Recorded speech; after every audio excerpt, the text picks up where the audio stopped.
Good evening and welcome to Foundations for Algebra, Unit 1B, Lesson 4.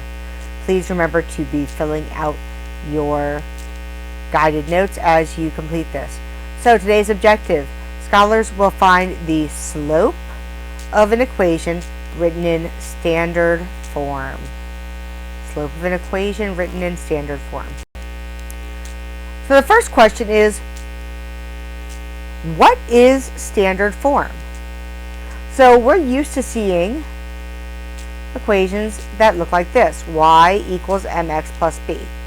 That is called slope-intercept form.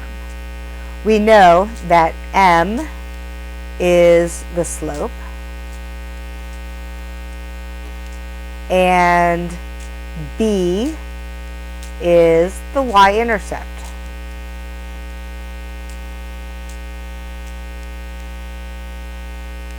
But there's another format that is pretty standard for equations to be written in. That is what is called standard form. It looks something like this. ax plus by equals c. Obviously, just like you never see anything written as y equals mx plus b, these will look more like 3x plus 2y equals 15 or something like that. You'll have a number, an a, times x, plus a b times y equals c. So you'll notice you cannot immediately see the slope in this format. Whereas when we were in slope-intercept form, all you had to do was look to see what was multiplying with your x. Here, the 3 multiplied with my x is not my slope. So in order to find the slope, we have to do a little bit more work. So we can find the slope because we can rearrange this to look like that. So we can take this, ax plus by equals c, and rearrange it into y equals something times x. That is our slope, plus b. So let's look at how we do that.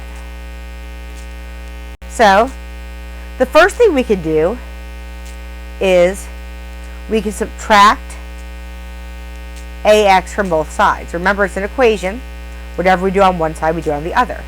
Well, now I know that this ax minus ax, just like anything else, is going to cancel.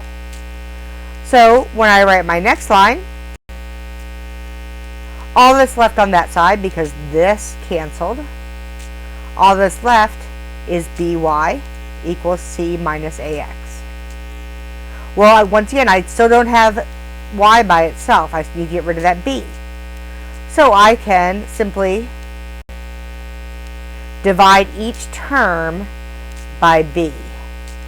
So I divide by minus b, I divide c minus b, and I divide negative ax by b. Okay? And that here will cancel and just give me y. So I ended with y equals c divided by b minus ax divided by b. We're getting closer to our slope-intercept form, but remember that we always had the x first, so I'm going to rearrange that a little bit more. So now you can see that y equals negative a divided by b times x plus c divided by b. So here I have negative a divided by b times x. So this is the slope. So the slope is negative ax, or negative a divided by b.